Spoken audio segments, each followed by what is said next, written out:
All right, I've never done a live before. I have no idea what I'm doing right now. I've done Facebook Live. I went live on Instagram once or twice, uh, but I am brand new to YouTube Live. I don't know if I'll be saving this or not. I have no idea if anyone's watching. Just looking to see if people show up. It shows one, but I don't know if it's me. Am I considered the one? Am I going to be sitting here talking to myself? Well, I guess I'll just start talking like I'm doing some, you know, pre-recorded video, which I stink at those. I usually have to repeat myself. I do better at going live. I don't know. I always did when long ago when I was radio DJ. I did much better at things that were live. Anyway, I know this is really boring right now. So the title is being immune compromised during a pandemic, and I just thought I would do an experiment with the live. I have never done one before. I've been really bad about getting anything on YouTube. I've been very good under my circumstances on doing them on my Facebook Live. The past 2 years, I've been very, very sick, and I am an immune compromised person. And then on top of it, I also have a disability that is caused from that. And now I'm doing all of that during a pandemic. So that's lots of fun. And I just thought I would do a little experiment tonight at this oddball hour on here to just see what it's like to go live on here, what I talk about this subject. It's very terrifying time for some of us. Because if you go outside, you don't know if you're going to get sick. And, you might not get sick. You might get sick. Someone comes here to help you. They just bring it in the door. It's whatever thick skin that most people with immune compromised situations have. Now the game just changed with COVID-19. And everyone's got their different views on it. And I notice those views are partially shaped by, do you know anyone that's had COVID-19 or not? And how did that situation go for that person or those people? I happen to know people who have had it from doable at home, but still very sick, all the way up to death. And then I know people who don't think it's that big of a deal. They compare it to the flu, but they also haven't actually known anyone that's had it. And then the other thing, of course, is politics seems to affect it as well, which I'm not exactly sure why.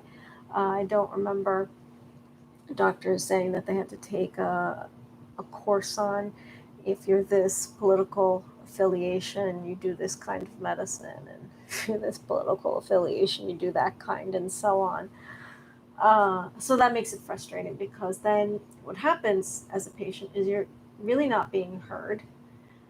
And maybe I won't use the word patient. I actually don't like that word. If you're any person that has a medical condition that makes you more vulnerable to getting sick, so that means you could be a patient of a doctor, or just someone who's not going to doctors but still has the same medical condition. It makes life more challenging than it needed to be already, because politics should not be getting involved in any of this.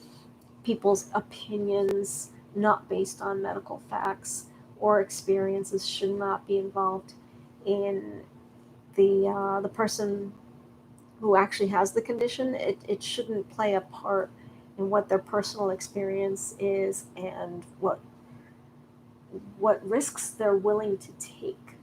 And that's the problem, is everyone's trying to answer the question for you. Oh, well, everyone who's immune compromised should just lock themselves in, don't go in the rest of the world, everyone else will go back to work. It's cool. Is it? When 6 out of 10 Americans are immune compromised, you sure? 6 out of 10 Americans should lock themselves away. Um, right now it reminds me of, you see those science fiction movies where it's like, well, now that the earth has become full of poison gas and we can't breathe any air outside, and in this new world how we're functioning and we're walking around in spacesuits or whatever it is, it feels like that. If your reality became that you couldn't just go outside like you used to, how would you still live life? Because you can't stay inside your home. It's like there's a commercial on now for a program that I wanna watch, where, from what I can gather from the commercial, the world is frozen and everybody's on a train. Nobody else exists but the people on the train. And there's a whole class system on the train, and I guess it's a Noah's Ark situation. I'm not sure if they have animals. I'm not sure if they're all vegetarians. Like, how they're doing this whole thing. I don't know if they're sacrificing their dead and that becomes the meal. I have no idea. Um, but basically, how would you survive if it was uninhabitable out there? Or you go out there and there's zombies, you can't breathe the air, or there's, this mysterious invisible virus that's sneaking around, hopping on people. That's what's happening now. How would you still live your life and hope each day that you survive when you come back in the door? That's where we're at right now. So, are we all going to have to walk around in suits with masks on? I think masks aren't a bad idea, just to put into our culture. In Asian cultures, they've been doing that for a long time. Now, I know there's somebody out there sitting there saying, oh, well, the virus came from China. I honestly really could care less where it came from. It exists. However it started, it doesn't really matter in a way. Hear me out. It's here. So what do you do about it? Yes, for the professionals, deal with the root cause, try to figure out exactly how it started. And, is there more escaping? Is it mutating? Is more going to come? Okay, that's you. For all of us that are going to get sick from it or anything else, well, how do we take precautions? This is like, when STDs became a trending subject, like they hadn't existed before. People's noses used to fall off before. Okay, you got which one is it that your nose, syphilis, I think, is where your nose would fall off before they had antibiotics for it, so people had to wear these little masks to make a nose. And okay, and even then people figured out, okay, well, we're going to get syphilis anyway, and then we'll just have to be an outcast because people will tell that we did something we shouldn't have. And then there were the people that were lucky and they got to keep their nose. Okay, so we just have to figure out, just like in the days when everyone said, okay, well, now we have to wear protection. Okay, now we have to wear protection. See where I'm going with this? I'm not saying anyone's nose or anything else is going to fall off because of COVID-19, but the point being, for some, it's a very serious consequence of catching it. Is it your fault if you catch it? I don't think it's anybody's fault unless they're going and licking airplane toilets or some stupid stuff like that was going on. Then you were kind of asking for it. Do you deserve to die? No. Just no. Yeah. Sometimes people go through phases of their life where they do stupid shit.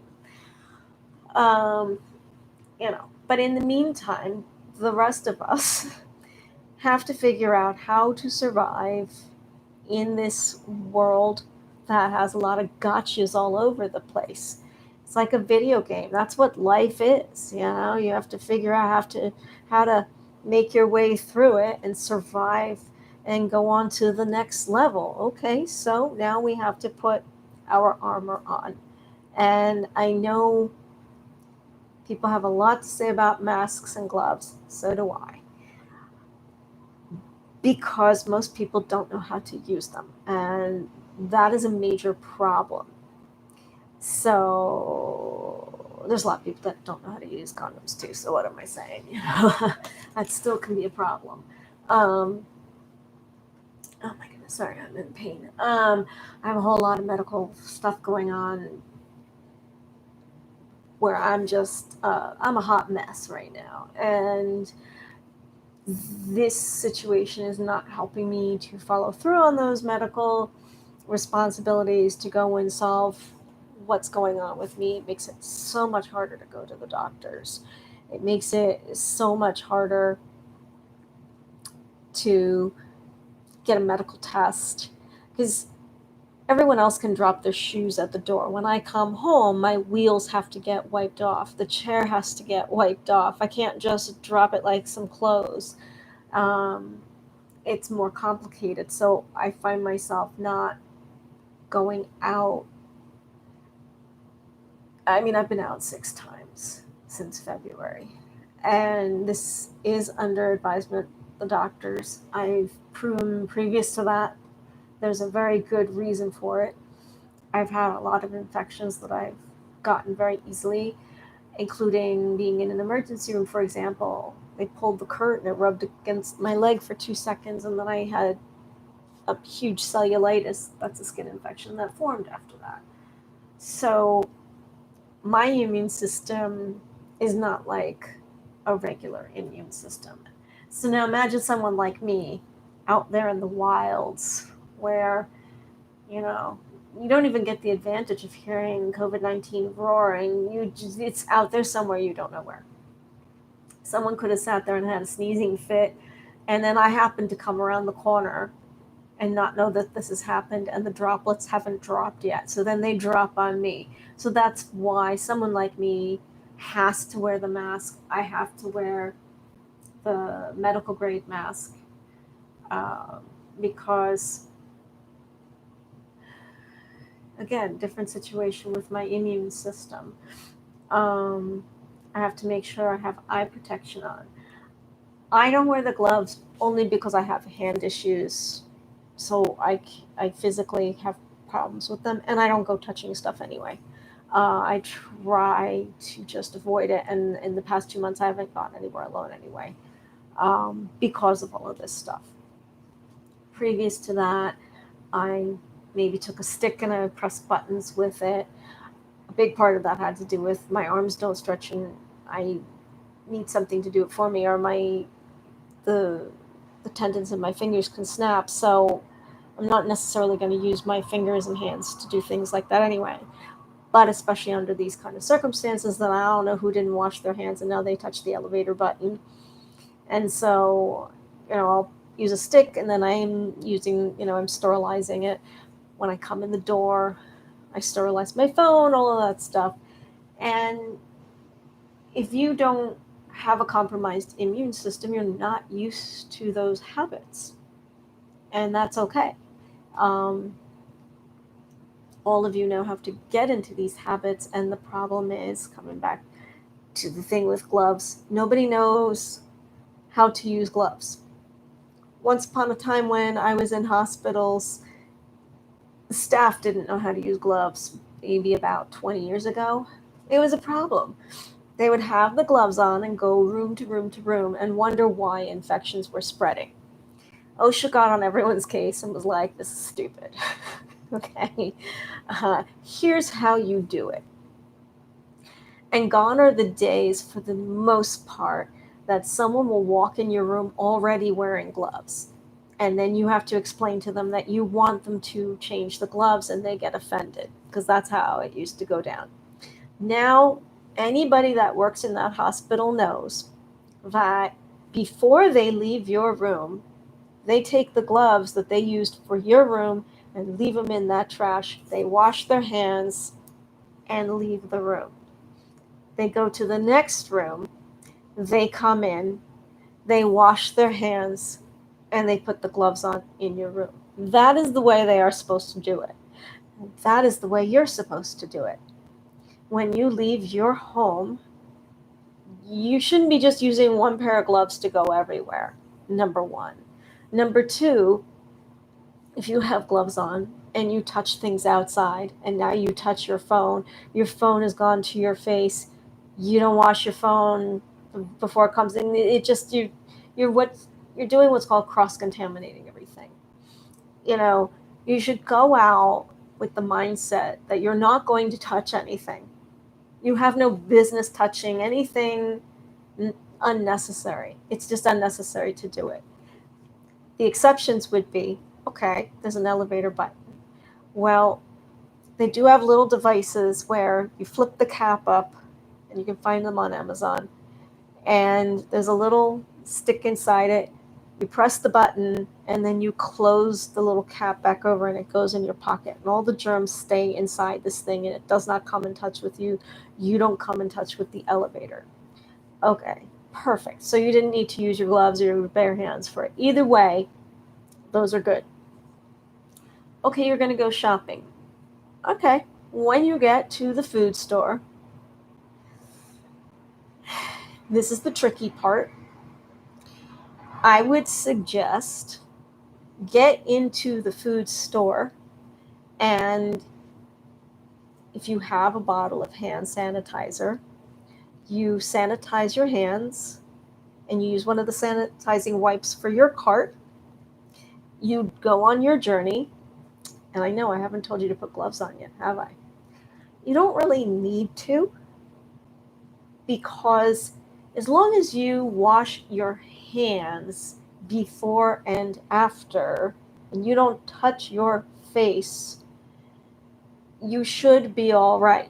But are you mindful enough to watch what you're doing? I don't know. This is where it takes practice. And the problem is, if you have the gloves on, you're thinking about you've protected yourself and you're not worried about protecting anyone else. And that's where you have to get into trying to train yourself. Now, it would be ridiculous to put a pair of gloves on for every single item in the food store that you're going to take. Could you take the item, put it in your cart, and then Purell your hands? In theory, you could. Could you just avoid touching anything other than, maybe you don't have to sit and touch everything and check it out. Maybe you're going to have to rely on your eyes to look at things. And right now, it's not the time to feel up the fruit if you can help it. Because the second you touch it and put it back, now you've left that for somebody else to now touch and cross-contaminate. So the store is the trickiest of all of the things, because there's so much touching that's potentially involved. This is where some of the markets, they'll touch the fruit for you, and they're the only ones touching it for you, and you take the final one, it goes in the bag, and when you get home, you wash everything off. This way, 18 million people are not touching the product, and that's the better way to go about it. So could you ask someone in the produce department, hey, can you check which avocado seems ripe? Sure, why not? Then you're limiting yourself from getting some germs and having to wash your hands 18 million times through the trip. And then you're also minimizing, the cross-contamination both ways. It's possible. All of this is not the easiest thing to do. It's basically everyone kind of has a disability in a certain way, because you're now limited as to what you can do and how easily you can do it without a consequence to yourself and others. Where masks are concerned, well, I know there's a whole thing about masks, but at the end of the day, it's just better to wear it. Because when you cough and you sneeze, at least you're keeping a portion of it, or a good portion of it, to you and not on somebody else. Is it going to get out? Some, yes, but it's not the same as not wearing a mask at all. Should you be wearing a medical grade mask if you're not in the medical field? No, because they don't have enough to go around. If they had enough to go around, that would be great, but they don't. So, someone who's working in the hospital, who's on the ambulance, someone who's immune compromised, that's the group of people that should be wearing those masks. And those masks, if you use them for home, they are actually washable. Wash them with some soap and water, and then leave them to dry. Don't put them in the dryer. It doesn't work that way. You can't do it constantly. There's a limitation in how long they're going to last, but they are reusable. And if you're not going out all the time, on top of it, supposedly 3 days later the virus is going to die on that kind of a surface anyway. I would still say wash it with some soap and hot water, just like your hands, and then just lay it there to dry and use a different one the next time. And you'll get more, like, you don't have to use a mask every single time. You could make them last a little bit longer. And another thing you can do is put a cloth mask over it, so there's an extra layer of protection. It's still going to help minimize the spreading of it. The other thing is it makes you more aware of your face and not to touch it, because you're touching something else and then you're accidentally almost bringing it to, what you rub your eye, whatever. That's where putting those clear glasses on or sunglasses, that helps again, because you're going to have this barrier in your way to remind you, don't do that. Try to avoid it, unless you're going to be able to wash your hands and then rub your eye and then wash your hands after that or Purell them. So it's all about learning a new mindset. It takes a little while to develop it. I've been immune compromised since a child, so it's easier, not easy, for me to be aware of, I just banged my hand into that. Okay, I have to be aware of that. I just touched here and here, and now I got to go and wash all this, or watch whatever what did they touch, so I can avoid those things and now clean them.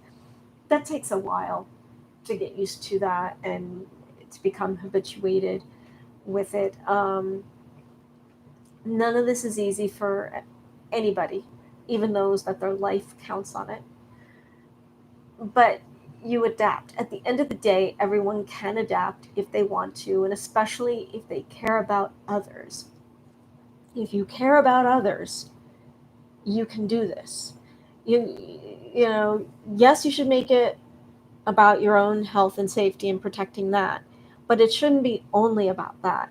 It should be about protecting everyone. Why would you want to spread your germs? If you're potentially sick, why would you not want to prevent others from getting your cold? That's why I hate those commercials that talk about cold medicine and how you can appear to be without a cold and go to work.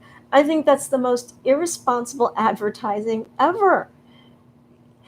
That's fine if they wanted to say, and you'd feel up to going to work, but still wear a mask, so you could keep all the contagious stuff, behind that wall. But they don't advertise it that way, and I think that's horrible, and I think that creates a mindset of selfishness with everyone seeing the commercial, and they feel like it gives them an out. I love the fact that people call it medicine like it's fixing the cold. No. NyQuil and all that stuff, none of that fixes your cold or your flu. It just minimizes your symptoms so you don't suffer as much. It's like taking a pain pill. It's not curing anything. It's just not making you feel the pain as much. It doesn't mean that the infection or whatever that's causing the pain isn't still there. It's still there. It's an illusion that it creates. So I think that's the problem with our culture here in America, is we have a culture of illusion and fantasy, versus the reality that, okay, you're sick. Why would you want to spread it? It's kind of rude when you think about it. Why would you wouldn't want someone to do that to you, and you'd have a whole lot to say if they got you sick and it made it impossible for you to go to work, or you go to work and now you're going to get someone sick and people are going to be mad at you. That's the biggest thing that needs to change with all of this, is the mindset, the responsibility we all have to one another about being sick. And forget about all these stupid details that everyone's arguing over, whether the mask does the trick or not. The mask is about being considerate. It brings down the chances of spreading something. And it just also is a reminder so that someone else knows you're sick, you know you're sick, and you're going to behave differently based on this precaution you've put in place. Why wouldn't you do this? So this should definitely become a part of our culture. The glove thing, that's a whole nother thing, and none of us are getting on the same page real easily about that one. That's a lot more training, but the easier one is the mask. It's quite effective, and it's also just a symbol for saying, I care about being honest, and I care about not spreading my germs. I care about not getting you sick, and I care about getting well so that I can feel better. Do you see what I mean? It's about being selfless and not self-centered. So, I don't know. It's a difficult world right now, but hasn't it always been a difficult world? At least our noses are not falling off right now. I just try to stay in a positive place as much as I can. It's very frustrating to me because as limited as I was before, it's worse now. It's bad enough that my illness makes it difficult for me to do anything and everything, and my illness creates my disability. So they're both connected. Um, it's bad enough I've got those two things, but now to have the outside world be harder to get to for me makes me less enthused about going out there just for the heck of it, to just enjoy a nice day, which is not good mentally. And that is a very important factor in all of this, is everybody's mind state needs to be in a positive place. And I keep joking that I'm Rapunzel, but this would be the last time wouldn't want to reel anyone through the window right now under these circumstances, or really at all. Not sure what the message of that fairy tale was for little girls, but it's a hookup fairy tale when you think about it. I've gotten to this place where I'm realizing, yeah, for me, this whole thing is not going away anytime soon. This is another thing I have to be concerned about. How am I going to now live my life? Being able to just go outside. Now it's about, I've got to have someone at some point during this whole thing. Like, I can't come home if I went outside, because then I'm bringing everything inside. And I don't have a way to physically deal with it. All these different levels to it. My whole life has changed, as if I didn't have it difficult enough. And so I have to figure out what's the plan? How do I adapt to this? How do I not let it bring my spirits down? Because I am finding it's definitely giving me a challenge there. Are we going to get to a place that I don't have to worry on this level, especially with my immune system being so compromised right now? And that's the thing, is I'm not the only one that has a concern about my immune system being compromised. So many other people have this. Like I said, 6 out of 10 people have a chronic illness. I think it's 4 out of 10 have 2 or more chronic illnesses. That's a lot. So I, I think we all have to just come together, be supportive of one another, and not try to just decide who gets shoved inside and who can be outside. I think it has to be, how can everyone be equally protected? Because that's the problem, is nobody's talking in equality. And that is very problematic, that the answer is not about equality as far as people are concerned. It's about just shove some people inside and some people get to go out. Everybody should be able to go out. You just have to figure out how everybody can be on the same page of protecting one another. That's what the real answer is. So I'm gonna end my live stream of just me. I did see people click in and out of here. Obviously, at 2 in the morning is not necessarily the best time to do a live when you've never done it before. But now I'll get to experiment and see if it saves a video. Do I want to save this video? And I'll probably do another one at some point now that I get the gist of how it works. So take care, and if you were here, make a comment. Maybe I'll leave it up. I don't know. Thanks.